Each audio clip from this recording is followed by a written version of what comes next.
Joki. Eli päivä 11. Ja mitä me tässä löydettiin? Divali! Päivä 12 ja ollaan kotiuduttu tosi hyvin tänne Nunspeettiin. Ja tää on tämmönen Imatran kokoinen kaupunki, suurin piirtein 25 000 ihmistä. Ja sitten tuolta meidän pakkaripupista, missä ollaan vietetty aikaa, niin saatiin tämmöiset kivat tsemppipaijat. Nyt on hyvä jatkaa matkaa. Vähänkö meille tulee ikävä tätä paikkaa? Jos nyt lähdetään edes. Niin.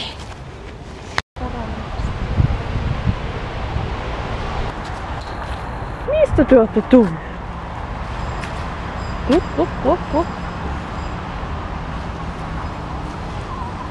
Täällä kulkee kukkoja ihan vapaana.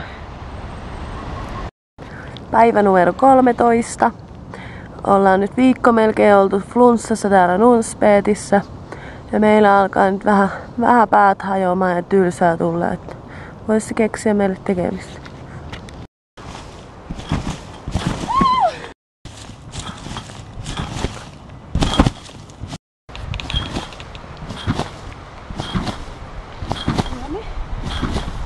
Joko? Joo. Nonni, ei nyt sit kun ootella, kun on kuulemma tuolta Amerikassa laskeutumassa joku hurrikaani tänne meidän seuraksi. Ei se kuulemma täällä metikössä pitäisi kauheasti tuntua. Vähän jänskättä. Lähetäänkö teltan lentoon? Ei se tiedä, mistä me itse me löydetään.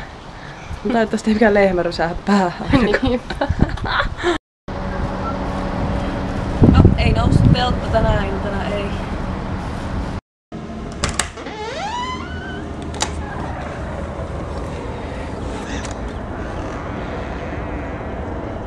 Aloitetaan tää aamu tekemällä Mindille pieni aamukälli.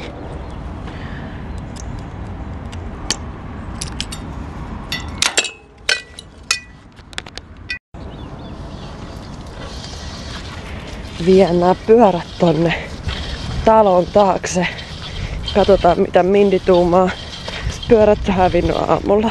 Se on varmaan onnellinen.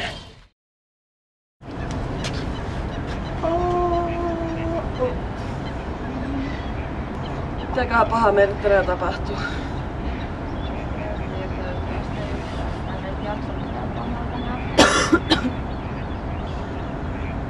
Varmaan menee minun rengaspuhki ja se uusi polttoaine. Niin, luultavasti ei käy. Jätettekö mä meidän pyörät tuohon? Jätettiin.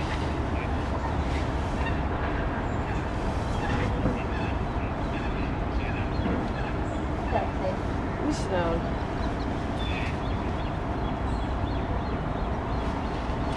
On sit ihan varma.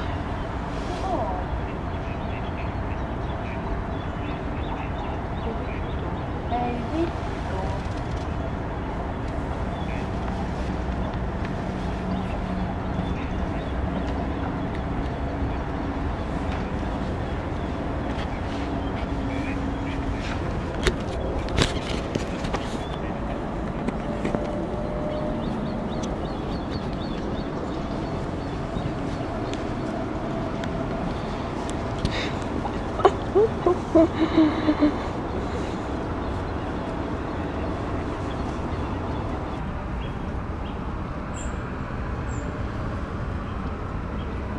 Oot sä siirtänyt näitä? Mindillä meni vähän aikaa tajutessa. Pyörät on varastettu.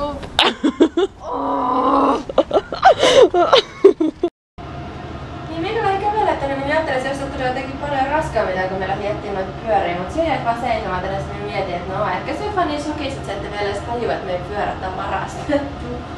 Päivä numero 14 ja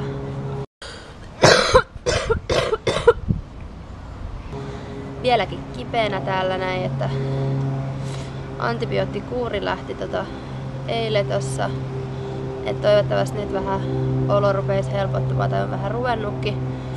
Ja täällä on tosiaan 23 astetta lämmintä, vaikka silti on vähän kylmä sen takia kun on kipeä, mutta siis tosi lämmin. Minä olen nukkunut tänään koko päivän täällä teltassa ja Kia oli ihana ja kävi aamulla hakemassa meille ruokaa ja lääkkeitä tuolta kaupungista. Hoi! Kip. Moikana. Uist. Goed. Miten menee? Hyvin. Echt? Nää.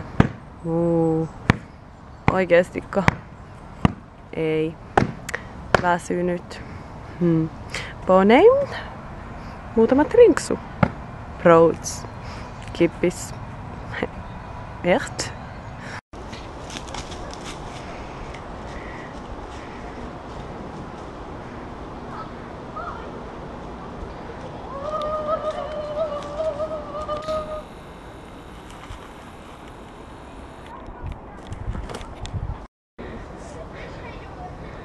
Ei täällä voi kiipeillä edes puissa.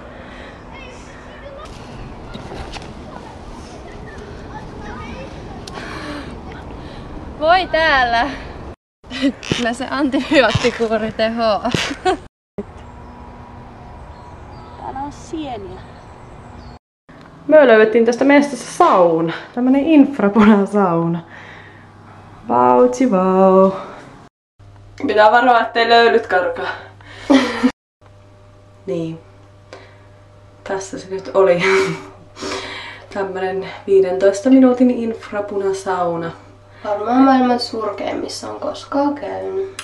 Joo, mutta tässä on kuulemma jotain terveysvaikutteita. Pitää käydä netistä katsoa kohta mitä ne on, mutta ei meille tosiaan kyllä hiki tässä kerennyt vielä tulla. Saadaanko näinkin kuivaksi? Päivä 16. Ensimmäisen kerran ollaan tuk-tukin kyyvissä. Tultiin junalla tänne Svolleen. Ollaan menossa kirjastoon. Joo, pitää saada vähän lisää videoita taas koneelle. Ja eihän me oo jakseta enää suunnistaa yhtään, niin me otettiin tämmönen tuk-tukki. Tällä me on helposti päästä.